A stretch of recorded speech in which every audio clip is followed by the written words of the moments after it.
Hello and welcome to another episode of the Fully Charged Plus podcast. So here's the thing. We've talked a lot on the Fully Charged show over the last 12 years about Norway, because of what they're doing with electric vehicles and renewable energy, which we kind of don't harp on about enough, but we should, because that's a very important reason as to why they've done so well with electric cars. We've talked a great deal about China, talked a great deal about the Netherlands, about Denmark, wind and solar, and talked about even Australia because of my connection with that country. I don't think we've even mentioned British Columbia. With Western Canada, we haven't mentioned. I think I might have moaned about the Alberta tar sands. I might have been critical of that, but not British Columbia. I didn't even know about British Columbia. Basically, if you think of Norway, why has Norway got a load of renewable electricity? All of it is renewable. It's because they've got lots of mountains, lots of lakes, lots of rivers, lots of snow and rain, and not that many people.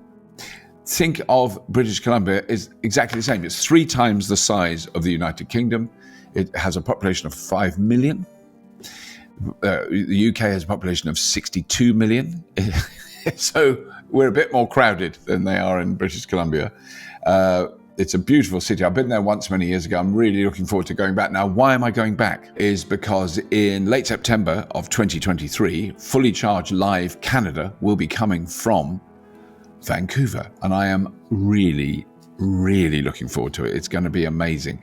Now, a couple of very brief facts. 98% of the electricity in British Columbia is renewable. So it's hydroelectric and wind and some solar. A lot of wind now, not so much solar, but they do have solar, and people are installing solar, because when it isn't snowing, in British Columbia, it is quite sunny. I know, because I've been there in the summer and it was very warm and very sunny. They've had some extreme weather, really horrendous extreme weather experiences recently, which we do talk about in this episode. So that is why I'm now obsessed with British Columbia. They use enormous amounts of fossil fuel, as you'll discover. It isn't like for heating and cooking and all those sort of things, and industrially they use a lot. And they are adopting electric vehicles at a very rapid rate. And so it's a real thrill for us to be able to do this show in Vancouver in September next year. And we are supported in doing this by BC Hydro, which is British Columbia Hydro. It's the electricity company. They supply 4 million people in British Columbia with electricity, and they're clearly a very, very progressive company. They also supply electricity to the United States. It's fascinating. You will love this podcast. Energy nerds will go crazy, but it's very interesting for everybody to just how these changes are taking place around the world. So today I'm talking to Chris O'Reilly, who is president and CEO of BC Hydro, and he is a delightful man and really, really calm voice in a sometimes crazy world of the energy transition. So I know you're going to enjoy it. Just before I start that, though, I just want to quickly mention our sponsors, our lovely sponsors, My Energy, British company that are making amazing products that are being sold all around the world. I first came across them, as many long-term Fully Charged viewers will know, in a tiny island in the Scottish Highlands, where they installed one of their first zappy chargers. And as soon as you see it, you go, "Oh, I get this. This is brilliant." And it's just all it is a wall box that you charge an electric car with, and it can be exactly that. Literally, you plug your car in, and it just goes chung, and it starts charging your car. But then there's other settings on it, so you can set it to charge on an eco level. So then it's reading what's coming out of the grid, how dirty or clean the electricity is, how much wind is being used, how much solar, and how much solar you've got from your own installations if you have solar. And it puts that in. So it varies the amount of electricity it puts. And then you can go to the extreme, Eco++, which is I do use. Now it's gone sunny and it's in the summer. I'm using it a lot, which won't use any electricity from the grid at all. It will only use the excess electricity from your solar panels that would otherwise go into the grid. If it's going into your house because you've got the washing machine on, you're boiling a kettle, it won't take that electricity. It keeps that going in the house. It takes what's excess and puts it in the car. And I did put in Well, it's about 190 miles a couple of weeks ago into my Tesla Model 3 in the daytime from solar and nothing else. Amazing. It's amazing that you can do that. So I had 190 miles of what, there's no other way of describing it, fuel-free driving. Yes, I wore out my tyres. Yes, there was wear and tear on the vehicle. But in terms of paying actual money for actual fuel, not a penny. So it is, and that's only possible because otherwise you'd be there trying to, you switch it on, switch it off, switch it. You couldn't do it manually; it would drive you mad. And it was the amount going into the car was fluctuating all the time. It goes up and down. If there's more sun, it puts in more. If there's less, it puts in less. But it can keep charging down to quite a low level. I was surprised the cars would deal with it, but they do. So that was the first thing I got from My Energy, and I then had a whole lot of stuff put in the house. The Eddy, which is the sort of brains of the house now. And Eddie lives in a little cupboard next to my hot water tank. And he's busy. He seems very happy. I go and talk to him every now and then just to make sure he's okay. Doesn't need carrots or tea. Just little Eddie just sits on the wall with his little lights blinking and he puts power where it needs to go. So he'd take any solar, put it in the water heating if we need that, put it central heating, the cooker, all the clever stuff that's going on is down to the Eddy. I don't even know what he does. I don't know. But what I do know is he's really been those two. There's a lot of other products they make, but those two are the critical ones that I can understand. Eddy puts electricity where it's needed in the house and uses excess solar whenever it can. Very, very intelligent. And Zappy just charges your car in the best way you possibly can. So that's that. But they are about to bring out some new products, and so I'm really excited to announce them soon. Not yet. Soon we'll be announcing some very special products, and you can find out much more about this by going to myenergy.com, and that is spelled MYENERGII. My Energy. It's not how you say it, but that's how I say it. Myenergy.com, and you can see all the stuff they're doing, and they'll be launching new things. And they were at our shows recently, and they will be at our shows in future. They'll be so they're an amazing company. I'll get Jordan on the podcast, one of the founders of the company. She's an extraordinary force of nature. I think it's fair to describe her as that, but a really amazing young woman with incredible achievement. I think there were 4 of them when I met them, and there's now like 1,000 people work on the company, which is brilliant. What an amazing success story. Very proud to be associated with them in any way, and very grateful to them for supporting the Fully Charged Plus podcast.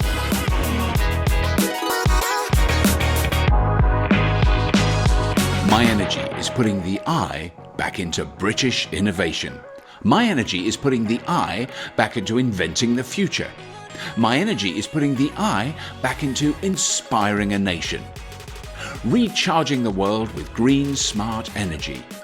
Charge your EV with your PV and more.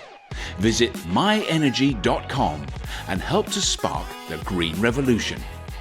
My Energy, driving the charge to a greener future.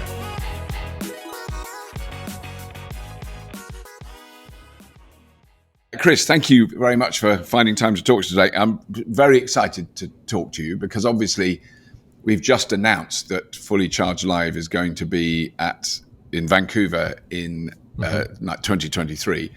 And it's such a thrill for us because 2 things, and I feel bad about this, but 2 things. One is that I love Vancouver and I've been there before and not for a long time, and I have very fond memories of it. And 2, we've never covered, this is what I feel guilty about, we've never covered British Columbia and what is going on there and what you've been doing, not recently, for decades.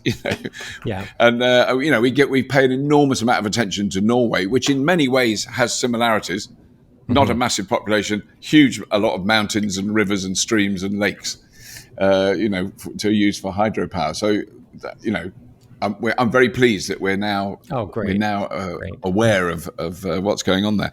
But can you just give me a little bit of background of how you ended up where you are and a bit of background on BC Hydro? Sure. So I've spent my whole career at BC Hydro. I started here 32 years ago and had lots of different jobs in operations in the plants. I worked in our trading subsidiary, PowerX. I worked with our larger customers.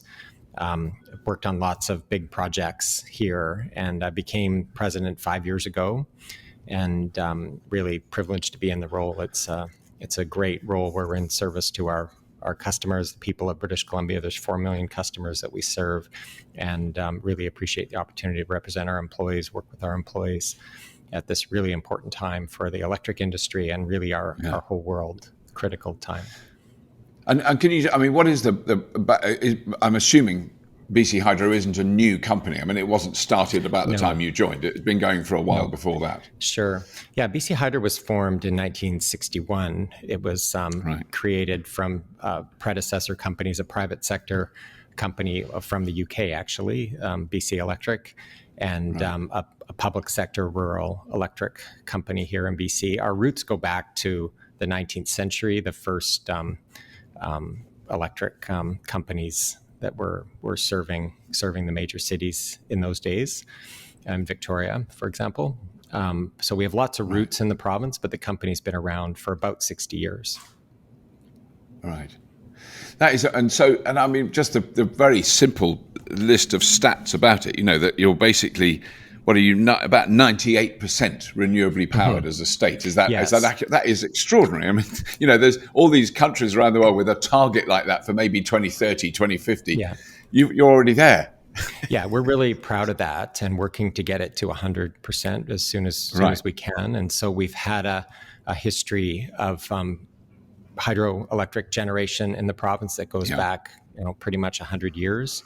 And we've built out our system. More recently, we've been adding wind and solar generation to the mix, and there's a really nice interaction between those different types of renewable sources, and we're able to use our big storage reservoirs really as batteries to manage the ebbs and flows of the renewable energy, and as well tie into the external market in the United States. And really nice combination of assets. We're really well placed here between our neighboring province, Alberta, and the U.S. to the south, able to do some really neat things, particularly around climate action.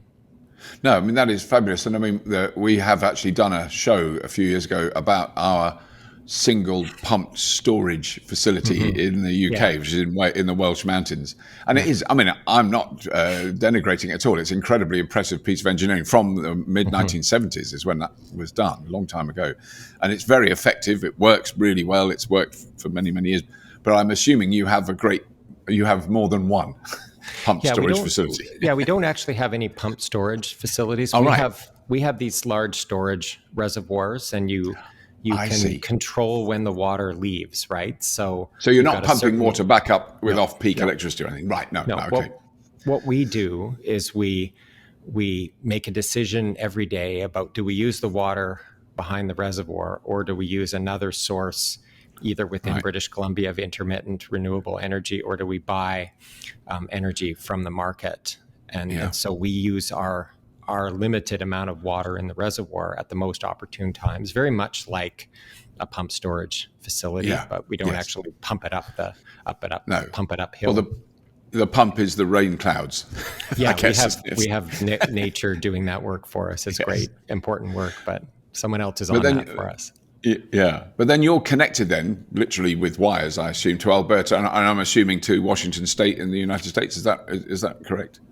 Absolutely. We have very large connections, and both north-south and east-west.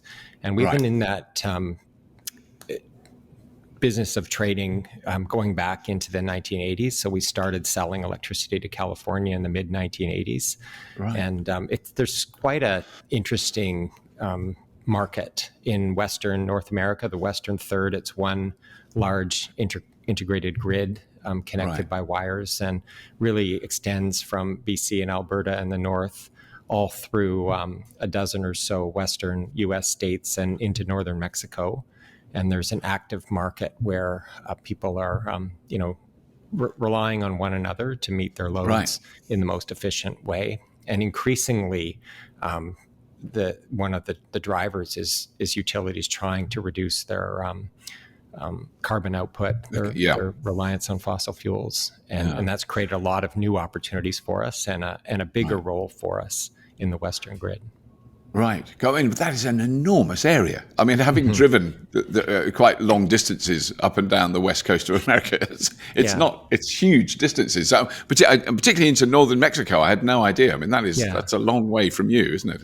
Yeah, I don't it's know how been many described miles. as the biggest machine in the world, right? All Right. these generators and our Yeah. customers are all connected together, and we all operate in synchronism, and Right. we all cooperate and support one another in times of when there's extreme weather events or outages. We're there to Yeah. provide resources and backup to one another, and it's quite an interesting,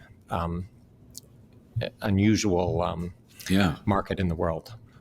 But I mean, that's one of the things. I was actually at a conference yesterday, partly run by the National Grid in the UK, Mm-hmm. and the kind of detail and analysis of the way we are developing offshore wind and intermittent energy flows, and how you deal with that with batteries and with multiple different methods of dealing with that. But what was one of the things that was said yesterday, and is obvious, is there's not a one size solution to this around the world. I mean, Absolutely. you live in an area. I've cycled up some of them with amazing mountains and hills all around you. I mean, the most beautiful part of the world.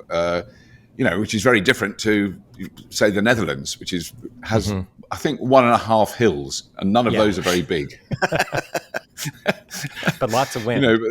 And lots of wind. Yeah, so they've got wind. They've got a lot of wind. Denmark, the same, lots of wind. Yes. We now have an enormous amount of wind.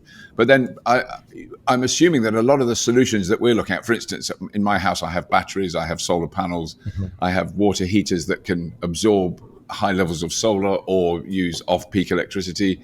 I mean, are there fluctuating tariffs, for instance, if you're a consumer in Vancouver? Yeah. One thing I think you're absolutely correct is that the solutions are different around the world, and they depend on the natural resources and the configurations of a particular area. And we're fortunate to have a lot of natural resources here, hydro and wind, and a little less sun in some parts of the world, but we do have some solar here, some sun. And we are also connected to these other markets, so we're able to, optimize those resources in the best possible way. And we're also starting to look at batteries as well for particular local constraints and for peaking. So we're right now going through a process with our customers and regulators on a 20-year plan, and for the first time, we're not talking about building a lot of things. We're talking about solutions like variable time rates, and we're talking about using batteries to manage the peaks and the intermittency of our system. There's a great opportunity, particularly with the growth of electric vehicles, to encourage people to charge them up overnight. And so we're putting out an optional time varying rate, an optional time of use rate is the term, to encourage that kind of operation. And the grid is quite underutilized at night. So there's a great value in that. And it actually helps those customers, helps keep their costs down, but it actually helps everyone keep our collective costs down and our rates down if we can make that happen. So really important part of our solution here is the rates that we charge and the incentives that we create as a result. And I mean because that's one thing I really don't know about what the situation in British Columbia is, the sort of uptake of electric vehicles. I mean, is it on a par with, say, California, or is it a little? It's become a thing.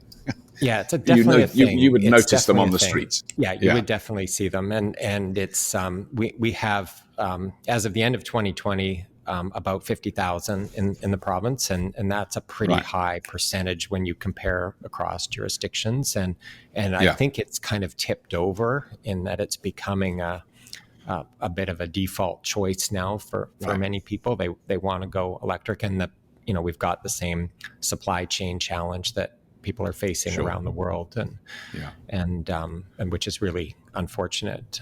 Some of that associated with the war in Ukraine, a tragic situation, but it is affecting the production of of electric vehicles and other vehicles. I think what's changed here is we've really made progress on the public charging network. So we have quite a network of our own chargers that we've been putting in place starting in 2013. We've got over 100 now at 75 sites, and we're planning to triple that by 2025. And you're seeing more and more companies like retailers and gas stations offering electric charging as an amenity for their customers. And I think that's all changing the orientation to and the criteria people are applying around choosing a fossil fuel vehicle versus an electric vehicle. I mean, because are there tax advantages? I mean, I'm sure you're aware of what's going on in Norway, but I mean, they've had that, this extraordinary explosion in electric vehicles. We're about to release an episode we just shot recently in Norway, and it is a remarkable change. You actually, if you're on a street in Norway and you see a car with a combustion engine, you notice it because they're so rare. I mean, that's particularly in Oslo. The rest, it isn't universal across the country, but it's very obvious. Huge uptake. But is that, and also, interestingly, they also have very similar energy generation as you. So that was one of the things I wanted to ask, is that the thing we're so aware of, or I'm so aware of since I've had electric cars in this country, is the peaks in demand in the UK, and the evening peaks, particularly in the winter, that the top of that peak of demand in this country is always the most expensive and the dirtiest electricity we produce.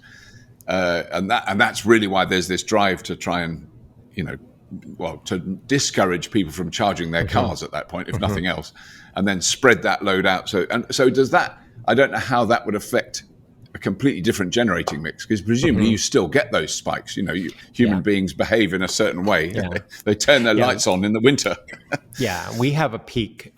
We're what's known as a winter peaking system because of the heating loads we have here. And so our peak is in December, typically at dinner time. So we spend a lot of effort trying to do the same thing, encourage people to use it at different times. And it's not so much, we're not using thermal or fossil fuel generation for those peaks. But it does drive a lot of investment. Like there's a lot of investment in the wires and both the distribution and the large transmission wires that you see that is driven by the peaks. So that's why there's so much value in getting people to use it at different times. It even takes pressure off people's their electric box in their house, right? If you're using all of these appliances, heat pumps and EV charging at the same time, you need you need a bigger service, and there's some really interesting technology that allows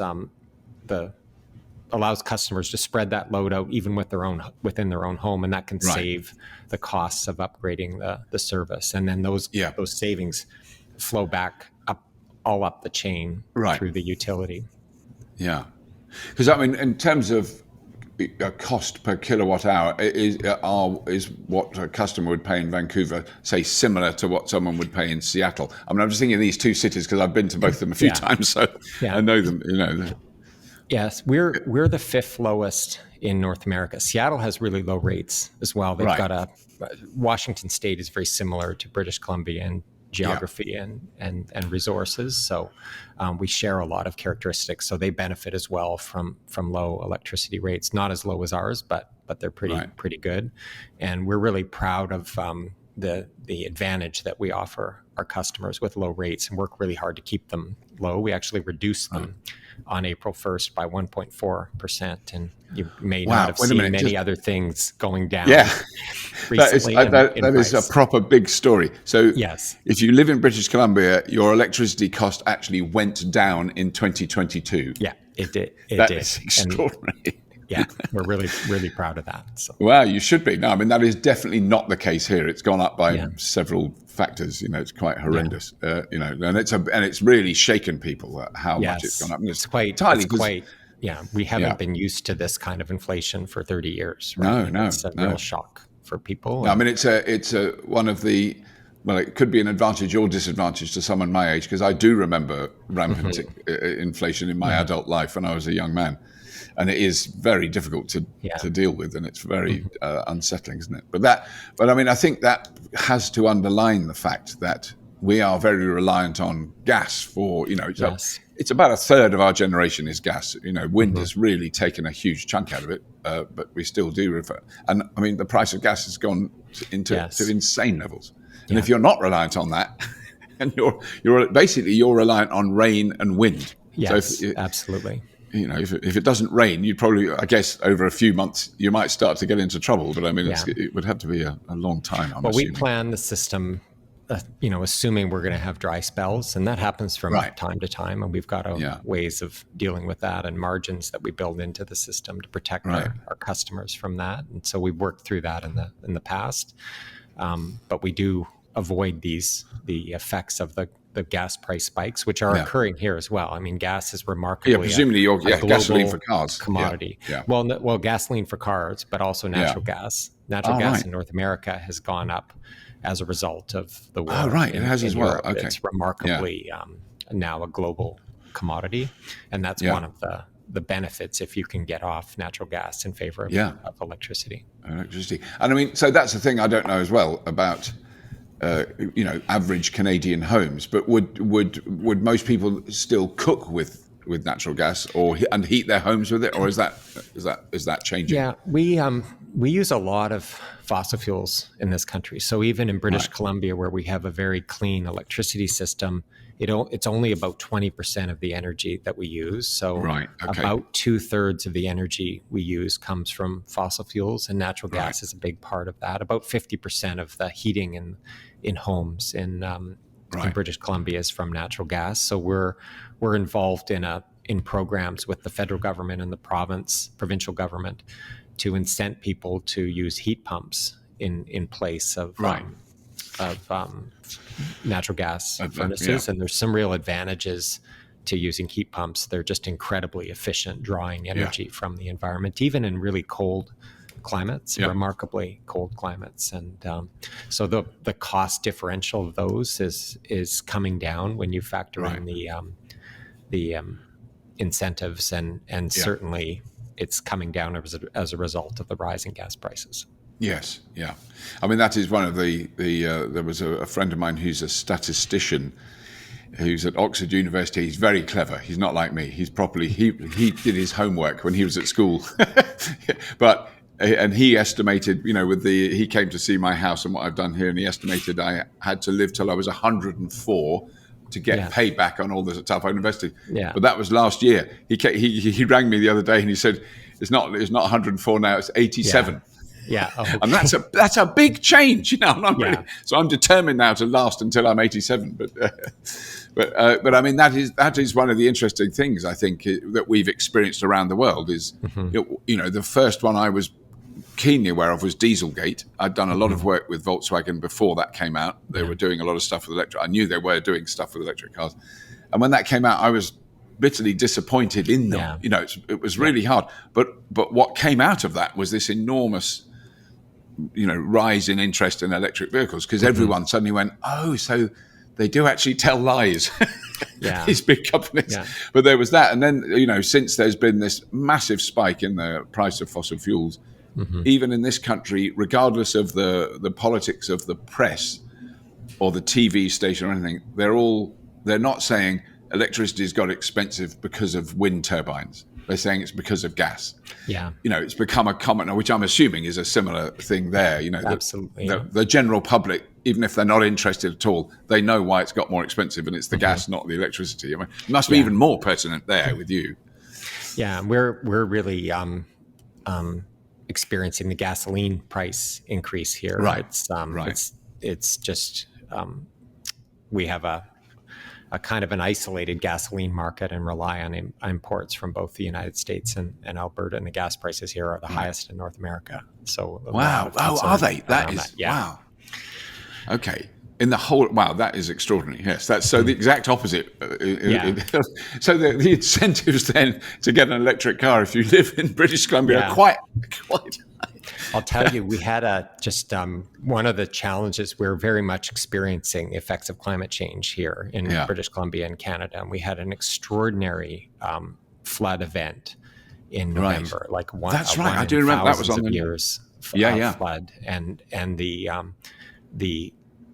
the transportation corridors, including the pipelines from Alberta, and the roads and the telecommunications were all impacted for weeks. We actually had gasoline rationing for a time. You could only buy a certain number of liters at any one point, and it was a real, really shaking people's confidence in kind of traditional sources of energy. And I think that was one more boost for electric cars. And at the same time, the charging network is building out. So the public charging network is building out, and people are feeling more confident about the ability to drive their cars around the province. This is a very large territory. It's apparently 3 times the size of Britain. So we've got lots of highways and what is, I don't know what the population is. What is the population of British Columbia? There's 5 million people here now. Yeah, we're expecting quite a bit of growth. There's lots of immigration. We're talking about another million people in less than 20 years now. Wow. With lots of pressures on society from infrastructure and housing and energy is part of that. But we've got a good plan in place to both reduce our emissions here, as well as meet the needs of our customers in what is comparatively a cold climate compared to many parts of the world. Yeah. And I mean, it is fascinating, and I was very immersed in it yesterday at this conference, the scale of the challenge that faces us, because when I first heard about British Columbia and renewables and hydropower, I was just going, they've sorted it out.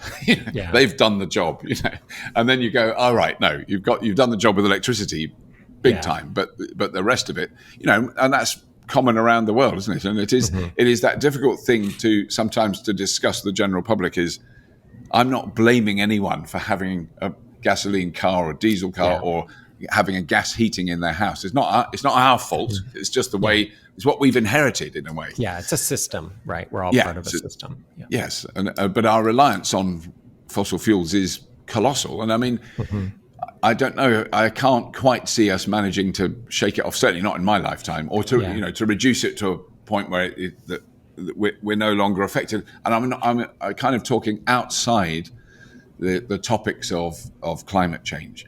It's in the sense of the fragility of that system, which you've just described as it affects you. But in global terms, the political fragility and the effect that large countries with huge fossil fuel reserves, the effect on those societies is, generally speaking, not beneficial. It's not very positive. No. We've seen some really interesting changes in the utility sector in North America. So some of the biggest reductions in emissions have come from the electric utility sector, where they're shutting down coal plants, and that just happened. A large generator in Alberta just shut down their coal fleet, and it was represented 25 million tons of avoided emissions a year. And by comparison, our entire emissions in the province here is about 60 million tons of carbon. So that was a very significant reduction. And then in the US, there's been a number of very large, like massive coal plants shut down, and they're replacing it with renewables. And that is, the entire grid in the Western system has, the power flows have changed, right? Because that was, I wanted to ask that because, I had visited it, I think it is 35 years ago, and I was there in the summer, so I don't know what the winter's like, but other than the fact that I remember seeing pictures of Vancouver in the winter and it had snow on it. But have you noticed a change, like in your lifetime in the climate around Vancouver? Yeah, absolutely. So we've had a series of extreme weather events. We had something called a heat dome last June. That was last year, of course. Yeah, it was incredible, and it sometimes called a heat storm, and it was just a period of where we set these incredible records. There was a really unfortunate situation of a town in British Columbia called Lytton, BC. And on 3 successive days, it shattered the record for temperatures in Canada, by multiple degrees. And usually those records move by 0.1 of a degree. Fractions. And shattered the record 3 successive days. And on the 4th day, it burned to the ground. Right? In a forest fire. Just an incredible tragedy for those people. And there were a number of people, a couple people killed in that. And they're really struggling to rebuild. Yes, I'm sure. So we've had a number of really serious forest fires last year. We had people die as a result of being in homes, older people dying as a result of not having air conditioning, not being able to get relief. Just a really tragic situation. And then I mentioned the extreme floods that occurred in November. We're seeing more intense windstorms as well. Like we're on the Pacific coast here, and these hurricane-like winds come in off the coast and really batter our communities and our system.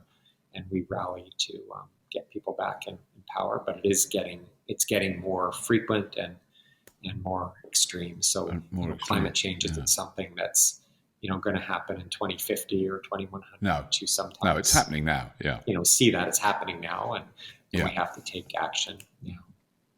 I should say we do have a very important program that we launched last summer. It's an electrification plan, a 5-year plan, 260 million Canadian dollars.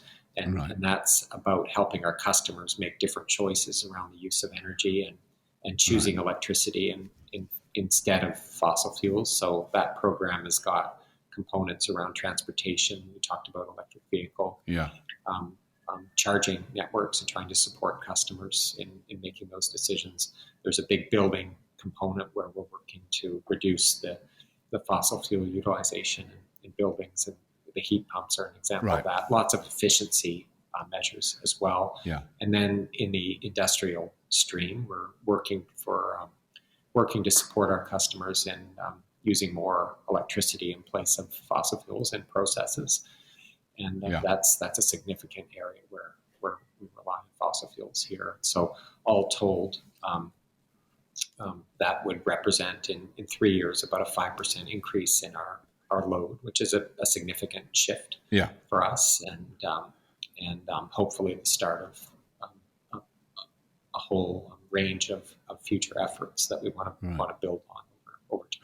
And I mean, that's one thing that I think I'm just sort of thinking of topics that I know well in this country, and I'm intrigued about in British Columbia. But our housing stock is uniquely ill prepared for for things like heat pumps. I mean, the insulation, it's a disaster. And I'm very lucky that I effectively have a house that would be more common in Canada because it's a timber house, which is very unusual here. I live in an old stone village where all the buildings are made of stone, and my house is made of wood. So it made it, when we converted it many, many years ago, it was very easy to insulate it up to very high standards. And that was it was the one thing I did right. I made loads of mistakes doing up this house, but I did insulate it well. And that's paid back really big time.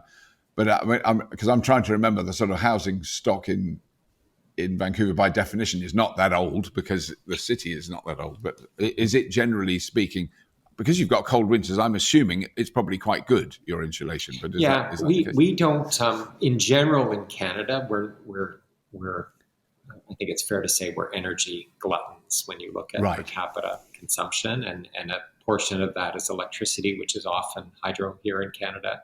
But there's lots of fossil fuels. So we have, as with many countries, we have work to do here, and the housing stock is variable. So we, here in BC, it's a relatively new. It's really 100 years old here. The settler community. And so we've got a decent housing stock, timber houses, as you say, or you have, and but there are opportunities, quite significant opportunities, to improve the efficiency and the insulation and the uses of electricity in the housing stock. It's about 40% of the emissions in the country are associated with buildings. So lots of work to do in the country. It's a big priority of our federal government to encourage improvements in the building codes and investments in building stock to reduce emissions, and it starts with efficiency. We've always had programs around conservation of electricity, and which is, strikes some people as odd because we're encouraging people to use less of our product. But there's always been a logic to it because it avoids us having to build more resources. And we're really taking those principles and applying them more broadly in society to try and reduce the emissions from buildings. But I didn't know that. That's another thing I didn't know about. Are there gas resources in British Columbia? I mean, I'm very aware of very large amounts of fossil fuels from Alberta. That's been quite a big news story. But you do have indigenous gas, if you like. Yeah, we have gas here in BC. There's a corner of British Columbia that's on the eastern side of the Rocky Mountains, and looks very much like Alberta. I was just there this week. It's plains, and there's an enormous amount of gas there. Quite a large gas industry, and most of the gas in the province is actually exported. There's large pipelines to the U.S., and we're starting to build these LNG plants to export to Asia, and hopefully that will displace more carbon intensive fuels over there. And I think given the challenges in the global gas market, we're going to see more of that, right? Because Canada's a nice, secure place to get your resources from, and we're working with those customers to make those facilities, both the upstream production of gas and the export terminals, as carbon efficient as possible through the use of electricity. So there's been some significant investments in that, and we're hoping to see some more. Because was there? I mean, I'm trying to remember. There was oil exports going. I'm trying to remember where the demonstrations and complaints were. Was it from? That might have been Seattle. That there was going to be an oil terminal. Was there, or something like that? There was. There is an oil terminal that's being expanded. Right. In Burnaby, British Columbia, outside of Vancouver. And in British Columbia. Quite a bit of controversy. It's called the Trans Mountain Pipeline. That's right. Yeah. And that is almost finished. Yeah. Right. God, it's such a fascinating topic, because there are so many, because that's one of my difficulties with. I mean, I generally would tend to support the Greta Thunbergs and the young people that are angry about the world they've inherited or will inherit. But then I can't help having the understanding that we wouldn't live like we did now if it wasn't for fossil fuels, and that's and that contradiction and that tension is very painful to have to live with. It is, and we have to do everything we can to reduce the growth and really bend the curve down, so we're actually leaving more of them in the ground.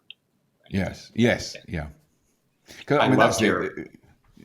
Sorry, say again. I loved your mantra or purpose statement about burn less stuff. I think the clarity in that is powerful. I mean, it's very easy to say. It's extremely difficult to do. Yeah, I think we're very aware of that. That's really I felt I can't say that, and then I have I had a gas boiler in my house. I can't say that, and then that's how I heat my home. So I had to kind of go the whole hog, and also find out how hard that is to do, and how expensive it is, and does it work, and there's a lot of emerging technologies in that field. So I have a heat battery, effectively, a thermal store, electric heater, which I can charge with off-peak electricity, and store heat for 24 to almost to 48 hours. It will hold the heat for a long time till you need it. So. And it's very new. It's very new technology, and it's still, it's got some teething problems, but we're getting there. It definitely works. If you want the heat, you've got it. It's very great. That works. But I mean, those things are. I think that's in a way what we were saying earlier about how new technologies are emerging, which you wouldn't have. Who would have bothered to have a heat store when you had gas boilers or you were burning coal? I mean, it was stupid. You wouldn't bother.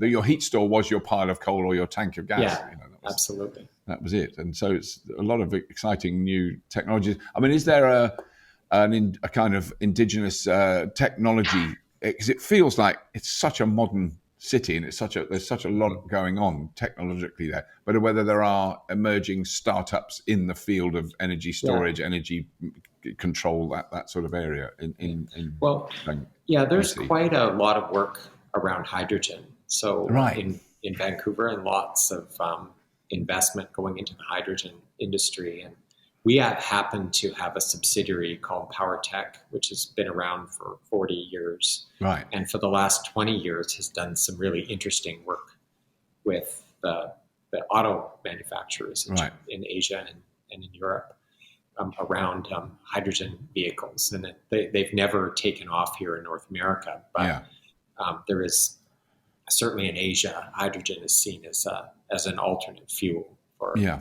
vehicles, and I think increasingly seen as a fuel for large transportation applications. Yes, absolutely. Because it just, there's challenges with the battery on large trucks, and there's some advantages around charging. So we're seeing a handful of hydrogen stations being installed around the that's city. Interesting.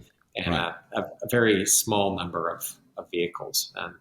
But the province, our government here, is seeing hydrogen applications both in industry and in large-scale transportation, like locomotives and trucking and such, as one of the pathways to reduce our emissions. We can't do it all with the electricity system. No. We need multiple pathways, and we're working with a large customer, large energy company that on building a hydrogen production facility, like a large scale one here in the province. But is that a hydrogen that you're using electricity to produce? Is it? Yes. It's not steaming it from natural gas. It's actually coming from water and clean, electricity. Right. Yeah, clean hydrogen that they would make hydrolyze using electricity, and really to kickstart a market at scale. We're trying to create a hydrogen energy system in the province to parallel we have an electricity energy system, we have natural gas and gasoline and diesel energy system. So we're trying to create a hydrogen system here. And really, I'm pleased to be part of that. I think it's absolutely. It's part of the bigger picture solutions for getting off fossil fuels.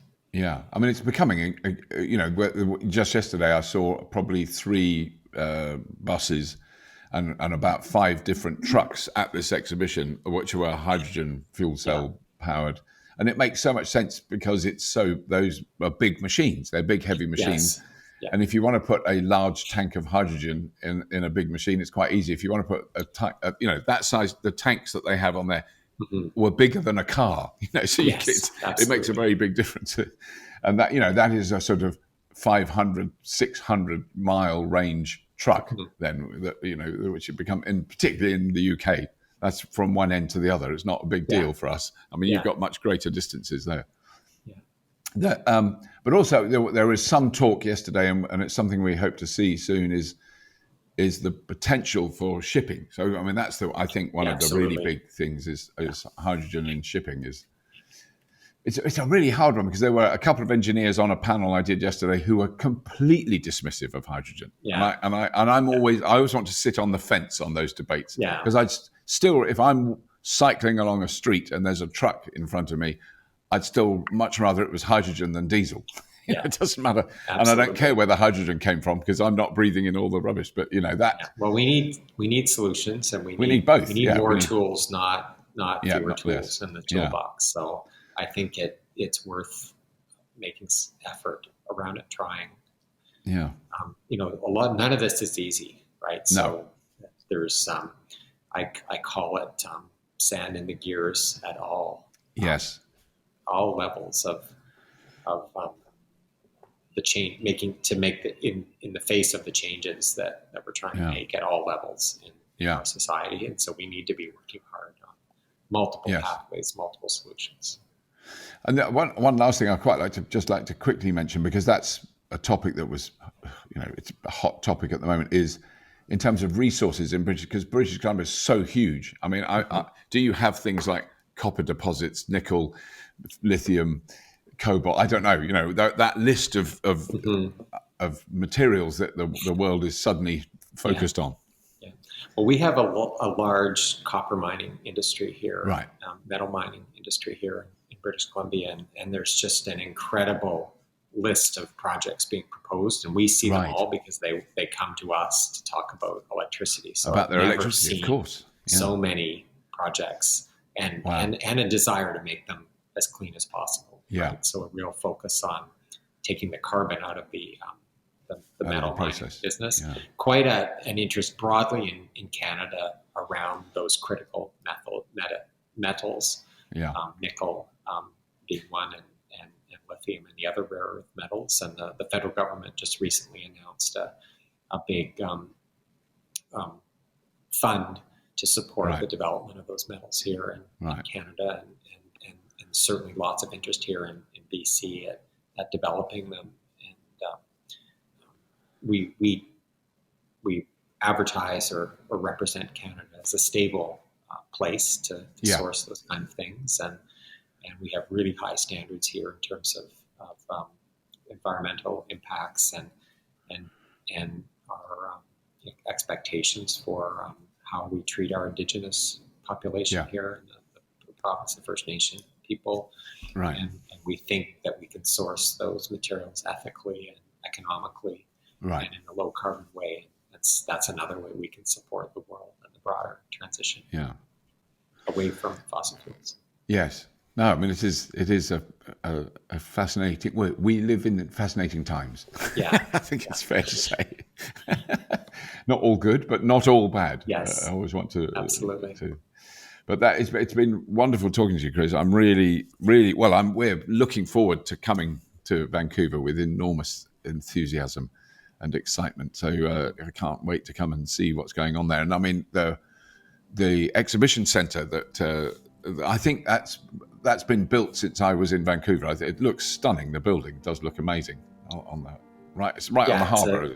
Yes, absolutely, and it's a beautiful city and a beautiful facility. We're looking forward to meeting you in person, Robert. Yes, no, very, very much so. But that's really kind to do. Please come on the Fully Charged podcast again. It would be great to have you back.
Well, I hope you enjoyed that. I thought that was an amazing taster for what we're going to see in Vancouver. We did actually, when we weren't recording, we did actually mention now what are they called? Harbour Air. So some of you will know that image of sailboats. So they're boats that you land on the water. They've got big sort of boats strapped to the bottom of them. Single propeller at the front. I think originally made by de Havilland. They may even have been made in Canada. Anyway, I've been in a few in Sydney, Australia. I've flown in one and another one in the United States. They have electric versions of those that by the time we get there, we'll be doing regular flights out. There's a lot of islands off the coast of Vancouver, and then Seattle just to the south in the United States. Amazing areas. Just stunning. Thousands of little islands off the sea. Very, very like Sweden and Norway in many, many ways. There's a lot of similarities. But a lot of Scottish people left here and went to Vancouver, which may explain some of their delightful, charming accents that I'm not going to attempt to do. So if you're in the northwest of North America, the geographic area, not the political area, I'm not talking about the United States or Canada, I'm talking about that area, but you want to come to see us in Vancouver in September of 2023, we will be very pleased to see you at the amazing exhibition centre. It's a stunning location. Truly, truly wonderful. That's it. Anyway, I'm not going to go on about it anymore. Do subscribe to this podcast, please. That would be lovely if you did, either on your podcast download application, or indeed if you watch the show on YouTube, you can subscribe to that. It doesn't cost anything, helps us. Not even going to mention Patreon. Don't know why not, just because I don't want to go on about it too much. But links to all the things that we've talked about are in the show notes of this episode. And I don't want to hold you up any longer. Go and make a cup of tea, sit down, have a nice biscuit and dip it in the tea. That would be lovely. But I'd love you to heat the tea with renewable energy. As always, if you have been, thank you for listening.